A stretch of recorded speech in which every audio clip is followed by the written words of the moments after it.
नमस्कार जी, मैं Shifali secret of your life program में आपका तहे दिल से स्वागत करती हूँ। एक बार फिर से हाजिर हैं आपके सामने। आशा करती हूँ कि आप सभी स्वस्थ होंगे। एस्ट्रोलॉजी जो है वो 2 लेवल्स के ऊपर डिपेंड करती है। पहला लेवल है आपके जीवन में चलने वाली दशा और अंतरदशा, और दूसरा क्या है, आपके जीवन में चलने वाला गोचर। लेकिन आज बात करेंगे हम दशा की और महादशा की। तो पहले स्वागत कर लेते हैं प्रोफेसर गुरदीप रोड़ा साहब का। प्रोफेसर, ओम नमः शिवाय। नमस्कार। ओम नमः शिवाय शिवाली जी। ओम नमः शिवाय गुरुजी। प्रोफेसर, हम हर बात करते हैं ग्रहों की, कि कहीं बृहस्पति अष्टम में आ जाए, कहीं छठा घर प्रभावित हो रहा है, कभी अष्टम घर की बात कर लेते हैं, कभी सुखों की बात करते हैं। लेकिन आज बात करेंगे हम महादशा की और अंतरदशा की। आज मुझे पता है कि लोगों की 90% जो समस्याएं हैं ना, वो हल हो जाएंगी इसी वीडियो को देखने से। तो प्रोफेसर, महादशा ज़्यादा इंपॉर्टेंट है जीवन में चलने वाली या फिर अंतरदशा? अगर अंतरदशा ज़्यादा रिस्की है हमारे जीवन में, तो इसका हल क्या है, इसका निवारण क्या है? अगर महादशा गुरु की है तो हमें क्या करना चाहिए, अगर राहु की है तो क्या करना चाहिए? आज हम सभी 9 के 9 ग्रहों की महादशा के बारे में बात करेंगे। प्रोफेसर, स्टार्टिंग करते हैं हम बृहस्पति से। तो प्रोफेसर, कहते हैं बृहस्पति की दशा आती है, ओ हो, आपको तो जीवन में बहुत तरक्की मिलने वाली है। लेकिन आप ही कहते हैं कि बृहस्पति की दशा आपको फकीर बना देगी, ऐसा क्यों? बहुत अच्छा प्रश्न शिवाली जी आपने। आज आपने बात की महादशा की, अंतरदशा की, लेकिन प्रयंतर दशा की बात नहीं की। सूक्ष्म दशा की भी बात नहीं की। सूक्ष्म अगर बड़ी दशा होगी तो 2-4 दिन का, अगर दशा की आयु कम होगी, जैसे कि दशा की आयु की बात कर रहा हूँ, कई दशा जैसे कि सूर्य की, चंद्र की, केतु की, राहु की, शनि की, गुरु की और बुध ग्रह की 20-20 साल, 18 साल, 16 साल, 10 साल, 7 साल, ये दशा की उम्र होती है ग्रह की उम्र के हिसाब से। दशा कितना देर चलने वाली है, अंतरदशा उसी हिसाब से उतनी देर चलती है, प्रयंतर दशा उसी हिसाब से उतनी देर चलती है। सूक्ष्म दशा कई दफ़ा तो आधे दिन का, 1 दिन का, प्राण तो बिल्कुल ही। महादशा, अंतरदशा, प्रयंतर दशा, सूक्ष्म, ये बहुत ज़्यादा कम होते हैं। लेकिन असर कौन सी दशा करती है काम, ये बहुत बड़ा मुद्दा है। दशा काम कौन सी दशा करती है, जैसे कि शेफाली ने पूछा कि आज गुरुदेव के बारे में बताइए कि गुरुदेव की दशा कैसी होती है। वैसे मैंने बता रखा है, लेकिन आज मैं ब्रीकी में जाने वाला हूँ थोड़ा सा। जब कोई भी दशा आती है, मान लीजिए किसी ग्रह की दशा अभी लग गई, तो गुरु ग्रह की दशा लगी तो अंतर भी गुरु का ही होगा, प्रयंतर भी गुरु का होगा, सूक्ष्म भी गुरु का होगा और प्राण भी गुरु का होगा। यानी कि एक दिन में आपके साथ क्या घटित होने वाला है, ये प्राण दशा से पता चलता है। प्राण चले जाएं, प्राण यानी कि एकदम से इफेक्ट करता है। कहते ना, दशा तो गुरु की आ गई, जैसे कि सभी बोलते हो तेरी तो दशा बहुत अच्छी आने वाली है, तो राजयोग तेरे को मिलने वाला है। गुरु की दशा कभी राजयोग नहीं दिलाती। हाँ, राजयोग मिलता है एक शर्त के ऊपर।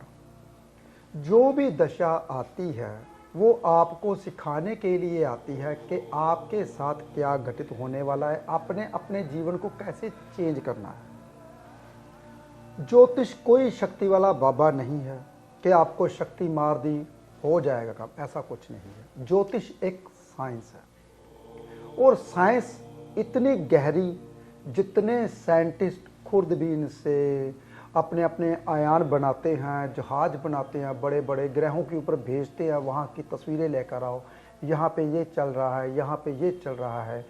ज्योतिष घर बैठे, कोई बड़ी दूरबीन लगाने की ज़रूरत नहीं है, कोई बड़े बड़े यान भेजने की ज़रूरत नहीं है, बड़े बड़े जहाज भेजने की ज़रूरत नहीं है, कुछ करने की ज़रूरत नहीं है। ज्योतिष घर बैठे, एक कमरे में बैठे और आसमान के ऊपर देखने से ज्योतिष आती है। लेकिन ज्योतिष कैसी आती है? ऐसे अगर बैठ जाओगे, तारों की ओर देखना शुरू कर दोगे तो ऐसे ज्योतिष आ जाएगी? बिल्कुल भी नहीं। ज्योतिष को समझने के लिए आपका दिमाग ठंडा होना चाहिए। गुरु चंद्र की राशि में उच्च का होता है। दिमाग में ज़्यादा लोड और ज़्यादा प्रेशर नहीं होना चाहिए अगर ज्योतिष को समझना चाहते हो। अगर उलझने आपके पास बहुत ज़्यादा तो ज्योतिष आपको उलझने बताएगी। अगर बहुत ज़्यादा फंसे हुए हो, घिरे हुए हो आप, तो ग्रह भी आपको घेरेंगे और दूसरों को भी आप बताओगे आपका तो साथ ये होने वाला है, ये होने वाला है, ये होने वाला है। ज़्यादातर ज्योतिषी लोगों को जो बताते तू तो तेरे साथ तो ऐसा घटित होने वाला, तेरे साथ ऐसा घटित होने वाला है, क्योंकि वो खुद परेशानियों में फंसे हुए हैं, ग्रहों में फंसे हुए हैं, आपको उसी ग्रहों में उलझा देते हैं ज़्यादातर। लेकिन कुछ पढ़े लिखे ज्योतिषी हैं जो सिर्फ गणना करते हैं और आपको सही बताते हैं कि आपने चेंज कैसे होना है। कोई ग्रह किसी का बुरा नहीं करता, इंसान खुद अपना बुरा करता है। कैसे? मान लीजिए 5 मिनट रह गए, मैंने तो बस स्टैंड पे जाना था, बस निकल जाएगी फटाफट। भाग दौड़ में क्या करेगा? जल्दबाजी। हमारी पंजाबी की कहावत है, काली अगे टोए। जैसे जितनी आप जल्दबाजी करोगे आपके आगे खड्डे उतरे ही बढ़ते जाएंगे। तो आप 5 मिनट की बजाय, आपको पता है अभी 3 मिनट का रास्ता है, लेकिन फिर 2 मिनट आपके पास फालतू है, लेकिन फिर भी आप भागा दौड़ी करोगे। ओह ये भूल गया, ये 2-4 चीजें भूल के जाओगे, वहां रास्ते में किसी के साथ झगड़ोगे, फिर आगे पहुंचोगे, बस फिर भी निकल जाएगी। क्योंकि आपने खुद अपने ग्रह खराब किए, चंद्र को खराब करके, अपने मन को खराब करके। तो दशा जितनी भी आती है आपको सिखाने के लिए आती है कि आपको कैसे जीवन चलाना है। बस यही है एक ज्योतिष का माध्यम। ज्योतिष आपको रास्ता बताती है, ज्योतिष आपको समझदार बनाती है, ज्योतिष आपको सुलझने का मौका बताती है कि दूसरे जो आपको उलझाने की कोशिश करते हैं वो उसको कैसे सुलझाना है, रास्ता बताती है। तो आप उलझते हो ज्योतिष में पढ़कर, क्योंकि अच्छा ज्योतिषी एक डॉक्टर होता है, आरएमपी डॉक्टर। आरएमपी डॉक्टर के पास जाते हो, डॉक्टर साहब मेरे को बुखार है, उसने नब्ज देखनी है, बुखार है, वाकई में है, तो कोई भी गोली देगा बुखार की। एमबीबीएस डॉक्टर के पास जाते हो, एमबीबीएस डॉक्टर देखेगा, खांसी करो, रेशा तो नहीं है, बुखार कब से लगा? तब लगा, ठीक है जी बुखार, थोड़ी सी बढ़िया गोली दे देगा, पैरास्टामोल की बजाय जीफी 200 दे देगा।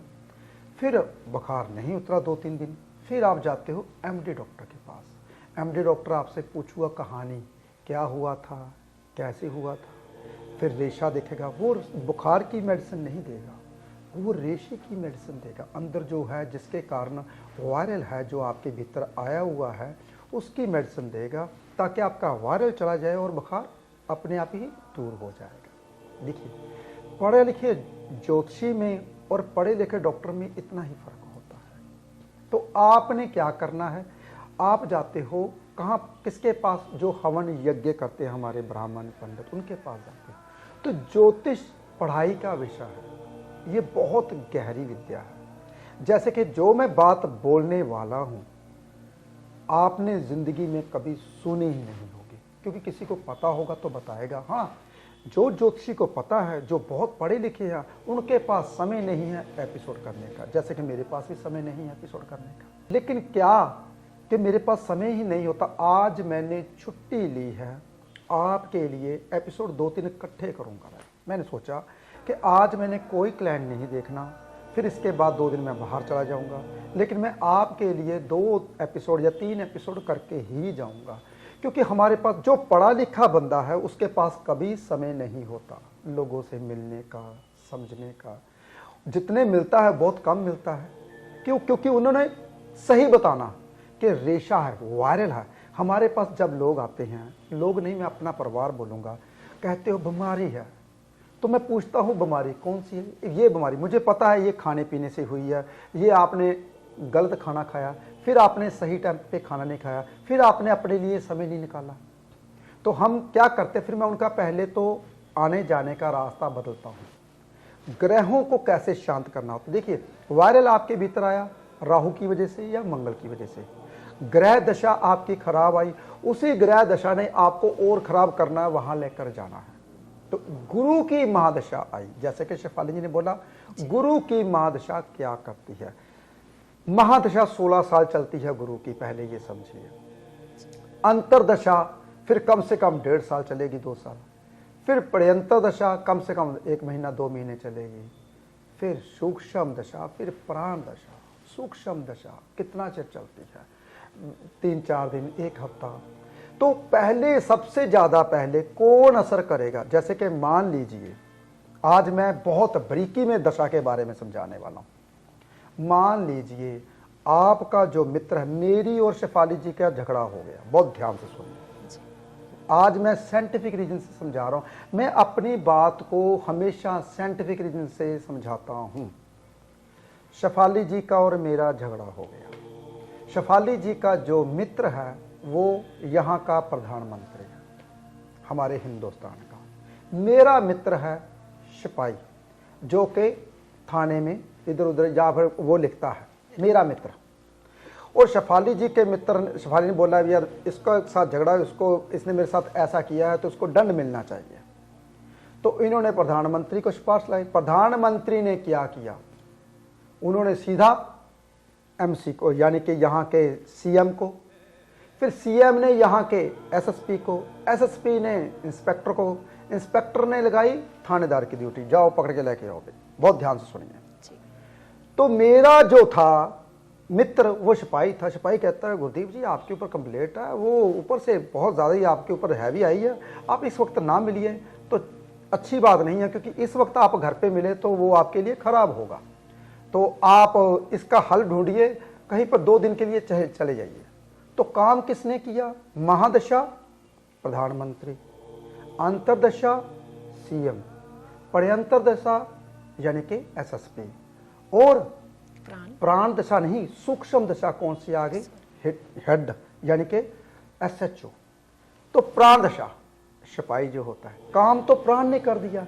1 मिनट के लिए, 1 दिन के लिए, आधे दिन के लिए उसने मेरे को बचा लिया।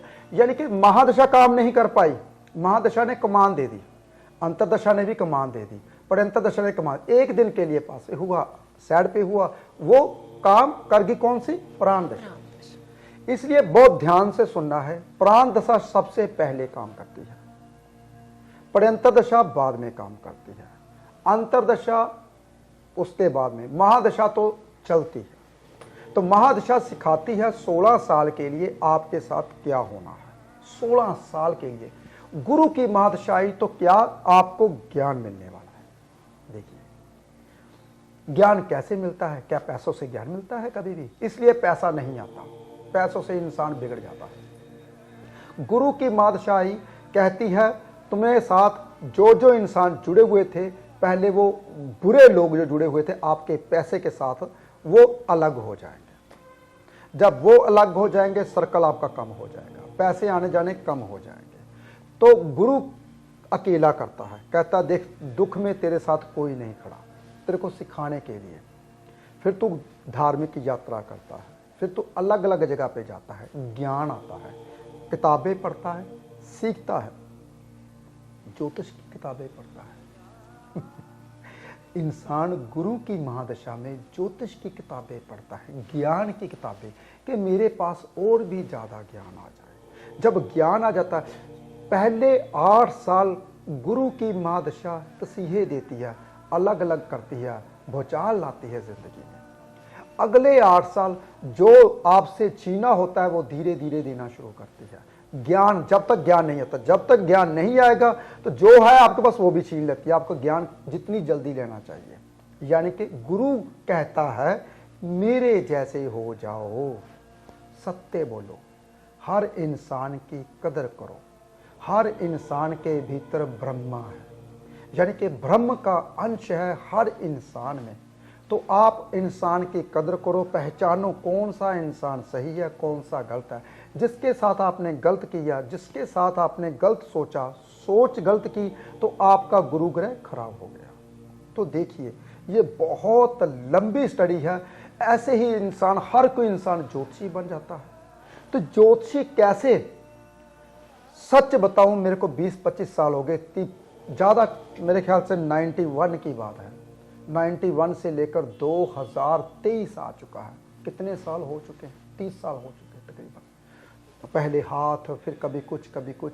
अभी तक मेरे को लगता है कोसों दूर है ज्योतिष मेरे से, क्योंकि कभी भी साइंटिस्ट की खोज खत्म नहीं होती। ऐसे ही ज्योतिषी जो अच्छा है, एस्ट्रोलॉजर अच्छा है, उसकी खोज कभी खत्म नहीं होती।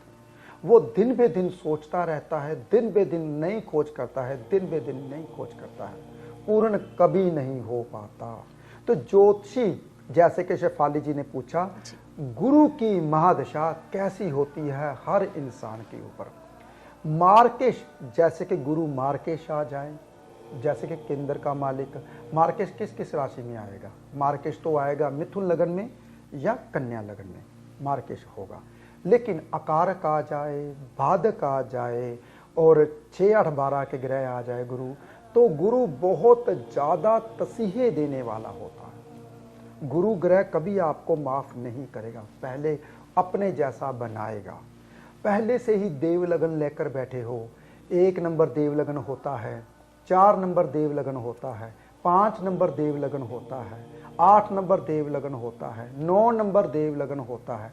पहले से देव लगन लेकर बैठे हो तो गुरु ग्रह फिर भी 8 साल बहुत खराब जाएंगे, आपको सिखा के जाएंगे देवता जैसे बन के आए थे क्या बन गए हो पहले से ही। इसलिए ज्योतिष में जो भी दशा महादशा आती है आपको बारीकियां बताने के लिए आती है, बहुत ज्यादा बारीकियां हैं। कितनी बारीकियां हैं देखिए, अगर किसी ग्रह को देखते हो उसकी डिग्री देखनी पड़ती है, वो जवान अवस्था में है या फिर बुढ़ापे अवस्था में है या फिर बच्चा अवस्था में है या मृत्यु है। मृत्यु कैसे होता है? जब 29 डिग्री का ग्रह आ जाता है या 28.5, 29, 30, 29.5 डिग्री का वो मृत्यु ग्रह ही होता है, उसका असर कम होता है। देखिए किस किस को देखोगे आप, फिर वो किस नक्षत्र में बैठा हुआ है, फिर वो नक्षत्र के कौन से चरण में बैठा हुआ है, फिर वो ग्रह घर के किस ग्रह कोने में बैठा हुआ है, फिर कौन सा ग्रह उसको देख रहा है, फिर वो जो घर में बैठा हुआ है उस ग्रह की अवस्था क्या है। जैसे कि मान लीजिए वो 4 नंबर राशि में बैठ गया, तो 4 नंबर राशि में गुरु उच्च का होता है, वो कौन से घर में बैठा है। अगर वो इस घर में बैठा हुआ है तो जो चंद्रमा है उसकी पोजीशन क्या है, वो उच्च का है या नीच का है, वो स्वय राशि का है, या बुरे ग्रह नाल बैठा है या शनि नाल बैठा है या राहु नाल। अगर वो खराब ग्रहों के साथ बैठा है तो गुरु चंद्र के घर में बैठा हुआ भी खराब होता है। कितनी ज्योतिष को जानोगे आप, बहुत मुश्किल है ज्योतिष को जानना। पढ़ पढ़ के मैं ये पढ़ पाया, मुझे कुछ नहीं आता, ये रियलिटी है। अगर कोई भी साइंटिस्ट को पूछोगे ना आपने जो खोज की कितना बढ़िया, कहना कर ली, लेकिन इससे भी बहुत ज़्यादा ऊपर है, अभी बाकी है बहुत खोज करने। अगर मैंने ये आविष्कार कर लिया लेकिन इस आविष्कार में बहुत ज़्यादा कमियां हैं, अब मैं उसको पूरी करने की कोशिश कर रहा हूँ। ऐसे ही अगर मैंने ज्योतिष पढ़ ली है लेकिन इसमें बहुत सी कमियां अभी बाकी हैं, तो अभी उसको पूरा करने की कोशिश कर रहे हैं। एक ग्रह को जानने के लिए कम से कम 30-40 चीज़ों का सामना करना पड़ता है एक ग्रह को। तो 9 ग्रह हैं भाई, 12 राशि हैं, तो एक ग्रह की अवस्था को जानने के लिए सभी नक्षत्रों के ऊपर से गुजरना पड़ेगा, सभी राशियों के ऊपर से गुजरना पड़ेगा, उसकी दृष्टियों के ऊपर से गुजरना पड़ेगा और उसकी अवस्था के ऊपर से गुजरना पड़ेगा। फिर वो देखना पड़ेगा कि अष्टक वर्ग में वो क्या लेकर बैठा है, कितनी लाइनें लेकर बैठा है, कि उसमें जान है भी या नहीं है, उसमें बल है भी या नहीं है। अगर वो ग्रह बैठा अगर उसमें बल ही नहीं है तो क्या देखोगे आप? बल भी तो देखना पड़ता है, कितनी डिग्री में बल ऊपर आता है, कितनी डिग्री में बल नीचे जाता है, ये ग्रह कौन सा ग्रह बैठा हो। अगर मंगल आपका पहले से बल लेकर बैठा तो लड़ाई झगड़े करोगे, और करोगे भी क्या। अगर गुरु आपका पहले से ही बचपन में बैठा तो उसको कितना ज्ञान दे दोगे, वो ज्ञान आएगा नहीं, तो वो बचपन में बैठा है, बचपन में कितना ज्ञान सीखोगे। बचपना खेलने कूदने का होता है। इसलिए गुरु ग्रह की डिग्री कम से कम 15 डिग्री से ऊपर होना चाहिए। 15 डिग्री से नीचे है तो ज्ञान कोसों दूर है। देखिए कितनी ज्योतिष बाकी है। क्या ज्योतिष में सीख लिया आपने सब कुछ? मेरे एपिसोड सुनते हैं, मेरे एपिसोड, अरे प्रोफेसर आपने ये कहा था, अब मैं ये करके आऊं, मुझे ये पता है, मुझे ये पता है, मुझे ये पता है। कुछ भी नहीं पता, मेरे को कुछ नहीं पता तो आपको क्या पता होगा। आपको पता है गुरु अगर 29 डिग्री का हो तो क्या फल देता है, तो अगर 2 डिग्री का हो तो क्या फल देता है, अगर वक्री हो तो क्या फल देता है। गुरु की महादशा की बात कर रहा हूं मैं सिर्फ। मुझे बताइए आप कमेंट में, मैं जानूंगा वाकई में आप ज्योतिषी हो। नहीं, मैं नहीं बन पाया, आप कहां से बन पाओ।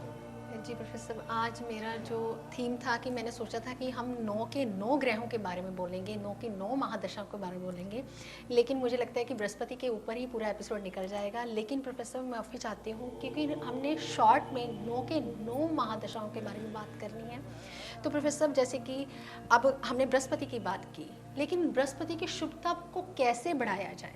अगर बृहस्पति की महादशा लगी है तो हमें क्या चीज़ें अवॉइड करनी चाहिए, ये मैं आपसे पूछना चाहती हूँ। सबसे पहले शेफाली जी, जो अवॉइड करने वाली चीज़ है, जितने भी आप धर्म कर्म के काम पहले से कर रहे थे उसमें गलतियां थी, पहले उस गलतियों को ढूंढिए। जी। जैसे कि मैं सबको बोलता हूँ घर पे जो जलाते हैं, हाँ हम पे घर पे तो जो जलाते हैं, पहले उनको ढूंढिए कि आप कौन सी गलतियां करते हो धार्मिक कार्य करते हुए। तब तक धार्मिक कार्य बंद कर दीजिए जब तक गलतियां नहीं मिलती आपको। कि आप धार्मिक कार्य पहली बात तो यह करिए नहीं, अगर गलतियां करते हो, गलती नहीं करनी तो फिर सबसे पहले ये गलतियां ढूंढ रही हैं। दूसरी, जिसके साथ अन्याय करते थे न्याय करना बंद करना। तीसरा, बृहस्पति की दशा में कोशिश करना है कच्चे पीले रंग के कपड़े पहनने शुरू कर देने हैं। वाइट, कच्चे पीले, हल्के, जितने भी ये कपड़े पहनोगे बृहस्पति का असर आपके ऊपर अच्छा होना शुरू हो जाएगा। अगर आप देव जाति के हो तो वाइट कच्चे पीले रंग का पुखराज पहनना है। पीले रंग का पुखराज नहीं पहनना, वो बैंकों का होता है कभी भी जिंदगी में। कच्चे पीले रंग का पुखराज पहनना है, सलोन का। उससे क्या होगा, बृहस्पति आपका बुरा करना बंद कर देंगे। बृहस्पति कहेंगे भी इन्होंने मेरे को धारण कर लिया, अब ये मेरे मार्ग पे चलना शुरू हो गए। मान लीजिए आपके दोस्त है, जो आपका दोस्त है वो एक गुरुजन है, वो आपका कहता है कि वो सत्संग करता है, मान लीजिए, मैं एग्जाम्पल दे रहा हूँ। तो आप अपने वर्क में लगे हुए हो, तो आपको मुसीबत आई बहुत ज़्यादा, आप अपने दोस्त के पास गए, दोस्त आपका खुश हो जाएगा, शुक्र है मेरे मार्ग पे आ गया, अब ये ठीक हो जाएगा। ऐसे ही बृहस्पति है, देवता है, वो क्या करता है, बच्चा मेरे मार्ग पे चल गया। बृहस्पति स्टोन धारण करने का ये मतलब नहीं होता कि हमने पत्थर धारण कर लिया तो उसकी रेज आपके ऊपर आएगी। जो बृहस्पति यहाँ से क्या होता है, कोई भी दुनिया का स्टोन, जैसे कि हमारे स्टोन 7 स्टोन बने हैं, फिर 9 बन गए राहु केतु को बीच में डालकर, ऐसे ही 84 स्टोन बना गए उसके उपरतन 84 स्टोन हैं हमारे। लेकिन जो काम करते हैं वो 9 उपरतन काम करते हैं 10%, 5%, 8%, जिस जैसा है। तो आपने क्या करना है, 9 स्टोनों का अपने ऊपर असर कैसे होता है पहले ये जानिए बहुत ध्यान से। जब बुध ग्रह यहां से गुजर के यहां पर जाते हैं, सूर्य के पिछले पास से जाते हैं, तो उसकी रेज हमारे तक नहीं पहुंचती। अगर हमने बुध ग्रह का चुंबक यानी कि पन्ना धारण कर रखा है तो उसकी रेज हमारे ऊपर पहुंचती रहेगी। तो जैसे कि 365 दिन में चक्कर पूरा करती है, भव चक्कर अपने सूर्य का पूरा चक्कर करती है, ऐसे ही पूरे ग्रह, जैसे कि शनिदेव 2.5 सालों में, गुरुदेव 1 साल में, ऐसे ही गुरु राशि परिवर्तन करते हैं। तो उसका अगर चक्कर का लगाया जाए तो 12 सालों में गुरुदेव चक्कर पूरा करते हैं, ऐसे ही शनिदेव 30 सालों में चक्कर पूरा करते हैं। ऐसे हर ग्रह की अवस्था बनी हुई है। उसकी जब रेज ऊपर से गुजरती है तो ये चुंबक खींच लेता है, जैसे कि शनि की रेज को खींचता है अपनी ओर, ये चुंबक होता है उस ग्रह का, तो ये खींचता है।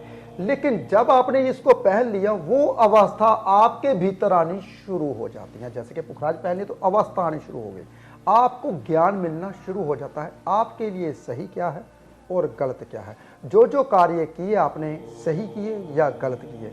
इसलिए सबसे पहले आपने क्या करना है, जो सबसे पहला काम जो धार्मिक कार्य करते हो, गुरु धर्म का कारक है, धार्मिक कार्य करते हो उसमें गलतियां ढूंढिए, उसको पूरा कीजिए।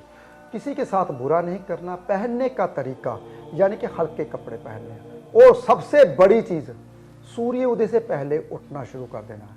वो भी सबसे बड़ी चीज, सोने का समय जब सूर्य अस्त होता है उसके 2 घंटे बाद सोना चाहिए, ये बृहस्पति कहता है। अगर बृहस्पति के अधीन चलते हो, 16 साल की जो महादशा है, मैं यहां पर आकर बैठता हूं और मैं बताता हूं खराब जाएगी, उसी महादशा को मैं फिर से दोबारा बोलूंगा, अगर इस मुताबिक चलते हो तो बहुत अच्छी जाएगी। प्रोफेसर अभी आपने हमें बताया कि अगर बृहस्पति की महादशा चल रही है तो आप पुखराज स्टोन धारण कर लीजिए। कई बार देखा गया है प्रोफेसर, मान लीजिए किसी की बुध की दशा चल रही है वो पन्ना पे धारण कर लेते हैं, किसी की शनि की दशा चल रही है वो नीलम धारण कर लेते हैं, किसी की राहु की महादशा चल रही है वो गुमेद धारण कर लेते हैं, किसी की अगर केतु की दशा चल रही है वो लसनिया धारण कर लेते हैं। क्या ऐसा करना चाहिए या नहीं करना चाहिए? शिफाली जी, मैंने बीच में बोला स्पेशल, जी आप पुखराज धारण करना है, लेकिन देव जाति वालों ने, ये मैंने लाइन बोली थी, आप दोबारा से रिपीट करके सुनिए जी। और अगर आपने शनि की महादशा आई है तो राक्षस जाति के हो। राक्षस जाति के मतलब ये नहीं होता, राक्षस जाति की राशियां होती हैं, जैसे कि देव जाति की राशियां मैंने पहले बताई। अब राक्षस जाति की राशियां सुनिए। 2 नंबर वृष राशि, मिथुन राशि, कन्या राशि, तुला राशि, मकर राशि और कुंभ राशि। ऐसे ही मीन राशि, धनु राशि, वृश्चिक राशि और सिंह राशि और कर्क राशि, मेष राशि, ये देव जाति की राशियां हैं, वो राक्षस जाति की राशियां हैं। अगर आपकी राक्षस जाति की राशियां हैं, जो इससे लगन के राक्षस जाति के लगन के हैं, वो पन्ना, नीलम, ऊपर, डायमंड, इनको धारण कर सकते हैं। जो देव जाति की राशियां वाले हैं वो मूंगा, मानिक, मोती, पुखराज, इसको धारण कर सकते हैं। तो देखिए, आपने कभी भी गलत स्टोन नहीं धारण करना जिंदगी में। जिसकी महादशा आती है उसका स्टोन तो बिल्कुल धारण नहीं करना। हाँ, अगर आप उसी राक्षस जाति के हो या देव जाति के हो, अगर उसकी दशा महादशा आती है तो धारण कर सकते हो, आपके लिए लकी होता है वो। लेकिन अभी बृहस्पति की ही बात की, अभी और ग्रहों की बाकी बातें रहती हैं।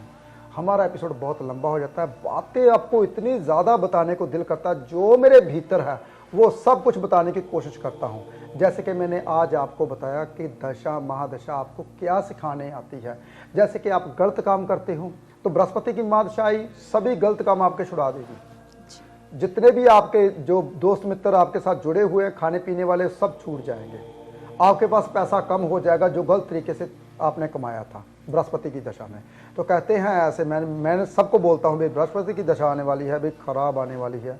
बृहस्पति जैसे बन जाओगे फिर कभी भी खराब नहीं जाएगा। प्रोफेसर साहब, आज आपने हमें बृहस्पति की महादशा और अंतरदशा के बारे में बहुत ही बारीकी से जानकारी दी।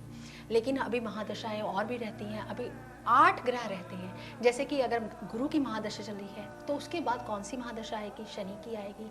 जैसे कि स्टार्टिंग अगर हम करें तो केशु, आचा, भो, राजी, शभु, यानी कि 9 के 9 ग्रहों की हम बात करेंगे। लेकिन ये बात करेंगे अगले एपिसोड में। अगर आपने हमारे चैनल को सब्सक्राइब नहीं किया, हमारे चैनल को सब्सक्राइब करें, वीडियो को लाइक करें और शेयर करना बिल्कुल भी ना भूलें। तो हम जल्द ही अगले वीडियो में मिलेंगे। फिलहाल आज के लिए इतना ही। ओम नमः शिवाय।